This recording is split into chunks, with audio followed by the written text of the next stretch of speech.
Este 15 de junio de 2025 ha quedado marcado como uno de los días más tensos en la televisión española. Lo que parecía una jornada habitual de programación se ha convertido en una auténtica bomba mediática.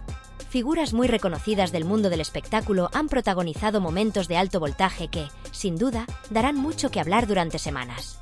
Entre las protagonistas de este torbellino emocional están Belén Esteban y Emma García, dos mujeres acostumbradas a la polémica, pero que esta vez han cruzado una línea que ni sus más acérrimos defensores esperaban. Todo comenzó cuando Belén Esteban, con una actitud claramente alterada y visiblemente dolida, rompió el silencio y se lanzó a criticar duramente a su antigua cadena y, en concreto, al equipo del programa Socialité. En medio de un ambiente ya cargado, la colaboradora exigió explicaciones sobre por qué se les había dejado de lado, por qué se evitaba grabarlos, y por qué se les trataba como si hubieran cometido algún crimen. ¿Acaso hemos hecho algo tan grave como para que no nos grabéis? ¿Quién os ha dado la orden de ignorarnos?, gritaba con indignación. Su voz, firme y quebrada a partes iguales, resonaba en un plató donde todos sabían que lo que estaba ocurriendo no era un simple arranque emocional, sino la consecuencia de una acumulación de silencios y vetos que llevaba demasiado tiempo gestándose.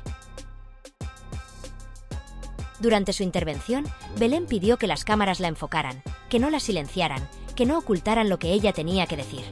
No vengo a atacar a los cámaras ni a los técnicos, sé que no sois los responsables directos, pero me parece profundamente injusto que se nos haya borrado de un plumazo.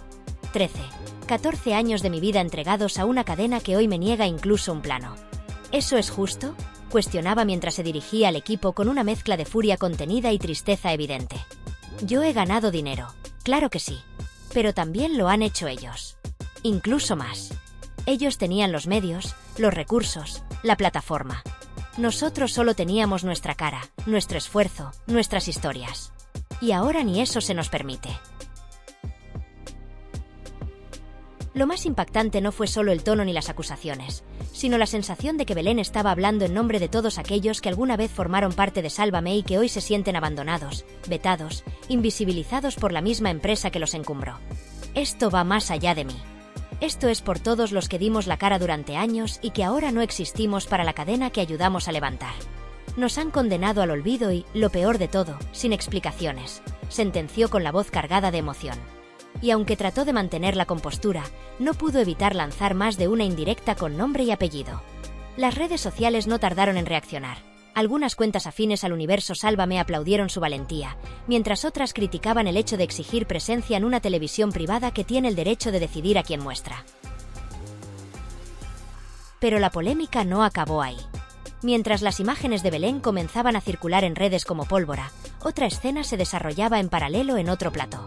Emma García, presentadora de larga trayectoria y conocida por su templanza, sorprendió absolutamente a todos cuando, en plena emisión en directo, se dirigió a una invitada con una frase que nadie esperaba: «Vete a la mierda». Así, sin filtros, sin suavizar el tono. La frase, pronunciada de forma literal y con toda la tensión acumulada, dejó en shock tanto al equipo como a los espectadores. No hubo dudas, no fue una interpretación. Fue una explosión real de hartazgo, una respuesta emocional que rompió completamente con la imagen calmada que suele transmitir Emma. Ambos momentos, por separado, ya habrían sido noticia. Pero juntos conforman una jornada que redefine el estado actual de la televisión española, una televisión cada vez más crispada, más dividida, donde los egos, los reproches y los ajustes de cuentas se han vuelto moneda corriente. Porque detrás de estas escenas hay algo más profundo, un pulso entre lo que fue y lo que ya no es. Belén Esteban, símbolo absoluto de una era televisiva, lucha por seguir teniendo voz en un medio que parece haberle dado la espalda. Emma García, harta y quizás presionada por dinámicas internas, explota ante una situación límite que no conocemos del todo. Mientras tanto, como si la tormenta no fuera suficiente, se anticipa también contenido nuevo sobre María Patiño. Aunque todavía no se han difundido las imágenes, se habla de que podría haber protagonizado otro momento tenso, añadiendo más leña al fuego de un día ya de por sí desbordado. El espectador, por su parte, asiste entre sorprendido y fascinado al derrumbe de ciertas estructuras, al fin de una era, al inicio de otra que no termina de encontrar su forma. La conversación ya no gira solo en torno a qué se dijo o quién lo dijo, sino al papel que juegan hoy los rostros veteranos en una industria que, a veces, los consume y los descarta con la misma rapidez. ¿Es justo que los históricos de la televisión sean marginados por completo? ¿O es parte del juego que ellos mismos ayudaron a construir? ¿Dónde está el límite entre lo profesional y lo personal cuando el medio en el que trabajas decide que ya no formas parte de su imagen? Las próximas horas serán claves para ver cómo evolucionan los acontecimientos. Lo único cierto es que este 15 de junio marca un antes y un después en la relación entre los protagonistas de la vieja escuela televisiva y los nuevos gestores del espectáculo. Si lo que hoy hemos presenciado es una simple anécdota o el inicio de una guerra abierta por el espacio mediático, está por verse. Lo que sí está claro es que la televisión, tal como la conocíamos, ya no es la misma. ¿Y esta señora quien se piensa que es para ir señalando con el dedo y exigiendo explicaciones como si tuviera la verdad absoluta? Resulta curioso cómo algunos personajes, después de años dentro del foco mediático, se creen con la autoridad moral para juzgar a los demás. Su discurso suena altivo, como si el resto le debiera algo, cuando en realidad ha formado parte del mismo engranaje que ahora critica. La forma en la que Belén Esteban se expresa, cargada de dramatismo, roza lo absurdo. De repente, todo se resuelve con un beso, como si con ese gesto simbólico se pudiera perdonar lo imperdonable. Te voy a dar un beso, discúlpame, el beso de Belén lo cura todo. Esa es la narrativa que intenta imponer, como si sus muestras de afecto pudieran borrar años de conflicto, desencuentros y decisiones discutibles. Lo más llamativo no es solo la actitud, sino el discurso contradictorio que mantiene. Afirma que ha salido beneficiada, pero luego se presenta como víctima de una cadena que, según ella, ha aprovechado su imagen durante años. Yo gané, pero ellos ganaron más que yo, dice, como si eso le diera algún tipo de superioridad moral. Y lo peor es que lanza todo esto en sus redes, en su cuenta oficial, como si esperara la ovación del público, mientras insinúa traición por parte de quienes fueron sus compañeros. En una de sus publicaciones escribe con tono dolido: ¡qué vergüenza! Tantos años trabajando juntos para acabar así. Una frase que no es gratuita, va cargada de reproche, como si buscara un ajuste de cuentas público. Lo más hipócrita es que después de todo eso, probablemente intente regresar a la misma cadena que ahora desprecia, sin un ápice de autocrítica ni de responsabilidad. Mientras tanto, en otro rincón de esta tragicomedia televisiva, Emma García protagoniza un episodio lamentable en pleno directo. La escena se descontrola en cuestión de minutos. Allí se encontraba la hermana de Mónica Pont, que lleva horas repitiendo los mismos argumentos y lanzando acusaciones contra su propia familia. La tensión sube, los ánimos se calientan y, finalmente, Emma no puede más.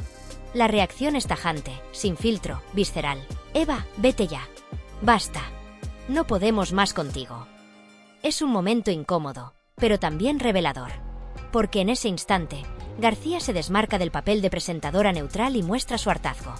La situación, lejos de ser un simple conflicto televisivo, destapa fracturas personales profundas que han sido convertidas en espectáculo. No obstante, entre todo este ruido, se cuelan también gestos de humanidad. Cuando Emma se dirige a Teresa, la madre de Mónica, lo hace desde otro lugar. Su tono cambia, se vuelve más cálido, más empático. Deseo sinceramente que encuentres calma, que alguien te ofrezca ayuda de verdad, no necesariamente tu hija, sino quien esté dispuesto a estar ahí contigo sin condiciones. Es un instante breve pero cargado de significado. Porque aunque todo parezca un circo, hay personas reales detrás. Personas que sufren, que están rotas y que, a veces, lo único que necesitan es un poco de apoyo, lejos de los focos y del juicio del público. Y mientras el espectáculo sigue, aparece en escena María Patiño, otra figura clave en este entramado mediático. Después de haber presumido recientemente de su impacto en plataformas digitales y de su éxito en televisión, ahora reaparece con un tono completamente distinto.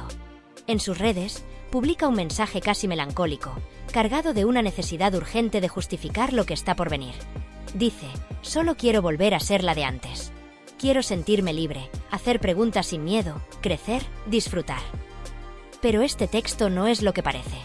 Si se lee entre líneas, lo que transmite es que no puede. Que la televisión ya no le permite expresarse como antes, que la corrigen constantemente, que se siente restringida, aburrida, tensa, anulada. Su mensaje, disfrazado de reflexión personal, no es más que una estrategia para anticiparse a una posible cancelación. Es una justificación camuflada de sinceridad, como si así pudiera ganarse la simpatía de una audiencia que ya no responde con la misma fidelidad. Todo esto sucede mientras las redes sociales arden como una hoguera imposible de apagar. No hay espacio para el matiz ni tiempo para la pausa. Twitter se convierte en una selva donde el más rápido en juzgar impone el tono. Instagram funciona como un espejo deformante donde cada imagen intenta justificar una verdad a medias. TikTok reduce lo humano a cápsulas de segundos, pequeños fragmentos donde se concentran risas, escándalos, lágrimas, confesiones, ataques y defensas, todo mezclado en una fórmula que embriaga y anestesia. El público observa, participa, reacciona y al mismo tiempo se vuelve parte activa del espectáculo. Ya no basta con ser testigo, ahora todos quieren decir algo, tomar posición, levantar el dedo y apuntar. Las redes sociales han diluido la distancia entre espectador y protagonista. Cada quien cree tener derecho a interpretar la historia a su manera, a juzgarla desde su pantalla, a exigir explicaciones, a condenar con frases de 280 caracteres. Y así, el juicio público, en lugar de ser reflexión, se convierte en una ejecución express. Pero lo verdaderamente inquietante es que, en medio de esta tormenta digital, muchas de las personas que hoy se presentan como víctimas fueron, durante años, el engranaje más visible y funcional de una maquinaria televisiva diseñada específicamente para triturar la intimidad ajena. No solo fueron parte del sistema, lo encarnaron, lo defendieron, lo alimentaron, lo representaron. Se sentaron en platós semana tras semana. Se expusieron voluntariamente. Participaron con entusiasmo en realities donde la humillación era la moneda corriente. Narraron detalles íntimos con una facilidad pasmosa, y aprendieron rápido qué tipo de relato daba audiencia y qué tipo de lágrima generaba trending topic. A fuerza de repetir patrones, muchas se convirtieron en caricaturas de sí mismas. Descubrieron que la traición era más rentable que la fidelidad, que el escándalo generaba más minutos en pantalla que la mesura, que un llanto desgarrador vendido a tiempo valía más que cualquier verdad. Ahora, en el ocaso de ese modelo de televisión, cuando las audiencias ya no responden con la misma intensidad, cuando los focos se apagan o se dirigen hacia otros territorios digitales, muchas de esas figuras buscan refugio en el discurso de la víctima. Hablan de manipulación, de haber sido utilizadas, de traiciones sufridas, de daños psicológicos profundos. Y puede que todo eso sea cierto. Pero la pregunta incómoda, esa que flota en el aire y que casi nadie se atreve a formular con claridad, es: ¿cuál fue su responsabilidad en todo este espectáculo? Porque no puede entenderse el fenómeno sin reconocer que muchas de ellas no solo participaron, sino que además se beneficiaron. Económicamente, socialmente, emocionalmente. Obtuvieron fama, ingresos, atención, validación. Se les abrieron puertas. Fueron portada de revistas, protagonistas de programas, figuras codiciadas por marcas y campañas. Fueron celebradas mientras el sistema las necesitaba. Y ahora que el sistema cambia, que la lógica ya no es la misma, intentan reescribir la historia desde un lugar de inocencia que no se sostiene del todo. No se trata de negar el daño sufrido. Por supuesto que ha habido dolor. Por supuesto que muchas han sido devoradas por el mismo monstruo que ayudaron a alimentar. Pero eso no las exime de responsabilidad. No se puede participar activamente en la creación de un relato mediático durante una década y luego fingir que se era ajena a las consecuencias. No se puede construir un personaje público basado en el conflicto, en la exposición permanente, en el escándalo reiterado, y luego sorprenderse cuando la maquinaria exige más y más hasta destruir todo rastro de humanidad. Esa es la lógica perversa del sistema televisivo de la última década. Y todos, absolutamente todos los que formaron parte de él, lo sabían. O si no lo sabían, es porque no querían verlo. El gran problema es que muchas de estas figuras siguen funcionando con los mismos códigos de hace 20 años. Creen que pueden apelar a la lágrima fácil, al victimismo superficial, al escándalo como moneda de cambio, sin entender que el mundo ha cambiado radicalmente. La audiencia ya no responde como antes. Las nuevas generaciones no consumen televisión de la misma forma.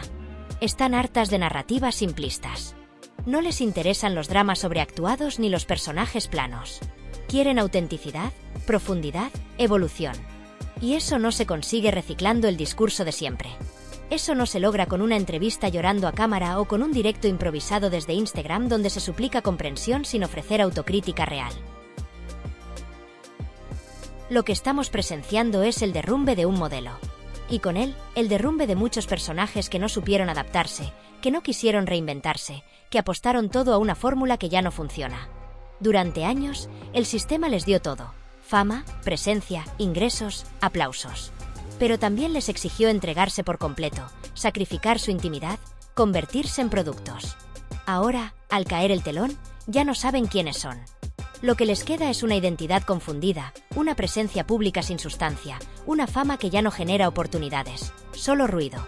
Algunas lo intentan todo: abrir un canal de YouTube, hacer directos, reaparecer con nuevas parejas, publicar libros de autoayuda.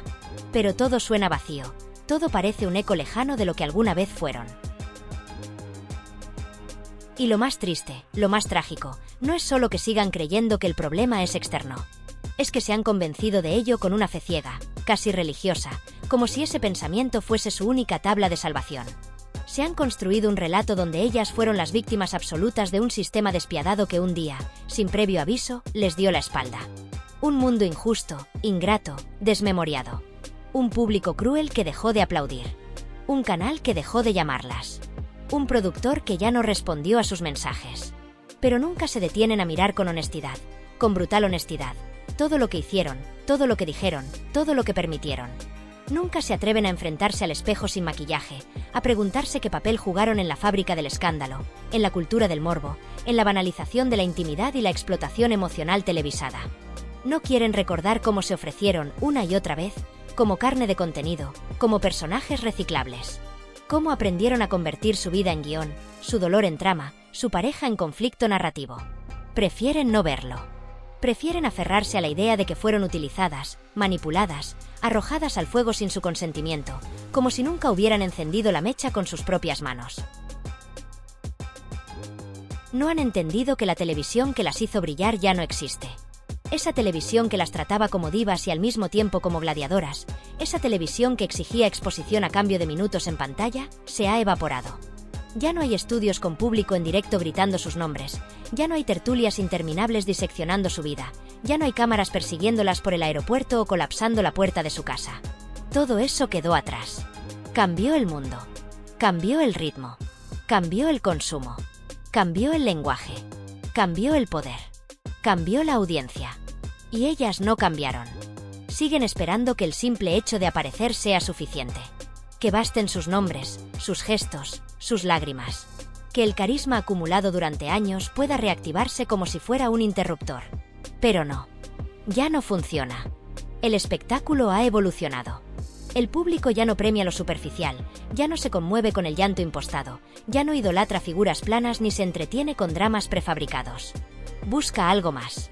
Exige verdad, transformación, autenticidad.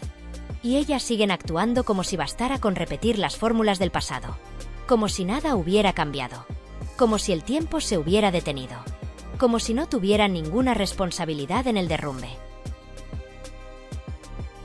Y así, atrapadas en el eco de lo que fueron y paralizadas por el miedo a no ser nada más, muchas de estas figuras caminan en círculos. Se mueven en un bucle melancólico donde intentan resucitar su relevancia desde los restos de una fama que ya no da calor. Reaparecen con polémicas sin sustancia, con apariciones forzadas, con discursos plagados de lugares comunes, con lágrimas que ya no conmueven, con directos llenos de silencios incómodos, con posts que no generan conversación, solo lástima. Todo suena a repetición, a cartón piedra, a nostalgia vacía. Se disfrazan de actualidad cuando ya son pasado. Se esfuerzan por parecer necesarias cuando la realidad las ignora. Se rodean de aduladores que solo alimentan la burbuja. Y en el fondo, muy en el fondo, intuyen lo que nadie les dice, que el personaje que construyeron durante años ya no tiene sitio en el nuevo mundo. Que su nombre dejó de ser tendencia. Que su cara ya no llena platós. Que su historia dejó de importar. Y con eso viene el golpe más duro, darse cuenta de que fuera de las cámaras, fuera del personaje, fuera del escándalo, no saben quiénes son. No tienen voz propia. No tienen relato. Nunca lo tuvieron. Fueron una proyección del deseo ajeno. Una construcción para el consumo masivo. Y ahora que ya no hay quien consuma, no queda nada. Quizás ese haya sido siempre el problema. Que no supieron, o no quisieron, construirse como personas, solo como figuras. Que confundieron fama con identidad. Que pensaron que ser alguien era lo mismo que ser conocida. Y ahora, ante el silencio, ante el olvido, ante la indiferencia, se enfrentan al vacío. Y ese vacío no se llena con victimismo. No se llena con discursos melodramáticos. No se llena con frases hechas. No se llena con publicaciones en redes. Ese vacío solo se llena con verdad. Con autocrítica. Con valentía. Pero eso es lo que más escasea. Porque es más fácil refugiarse en el relato cómodo de la traición. Es más fácil culpar al sistema, al público, a la prensa, a las redes. Es más fácil llorar por lo perdido que construir algo nuevo. Es más fácil seguir fingiendo que todo fue injusto que aceptar que muchas veces fueron cómplices. Que no solo participaron, sino que disfrutaron del juego mientras les favorecía. Y que ahora que el juego cambió, no saben jugar de otra forma. La historia, como siempre, se repite con una crueldad impecable. El sistema mediático crea ídolos y luego los destruye con la misma facilidad con la que los encumbró. No les debe lealtad. No les guarda gratitud. No les concede treguas. Les exprime hasta el último gesto útil y luego los descarta como quien cambia de canal. Y en lugar de revelarse con lucidez y responsabilidad, muchas de estas figuras optan por el lamento público, por el llanto retransmitido, por la súplica disfrazada de denuncia. Pero ese relato ya no convence, ya no conmueve, porque no hay traición más dolorosa que la de traicionarse a una misma, que la de construir una vida entera en función del espectáculo, sin preguntarse nunca qué hay detrás del aplauso, que queda cuando el foco se apaga. Porque cuando todo ha sido una puesta en escena, la caída no es solo profesional, es existencial. Y eso es algo que ningún trending topic puede reparar.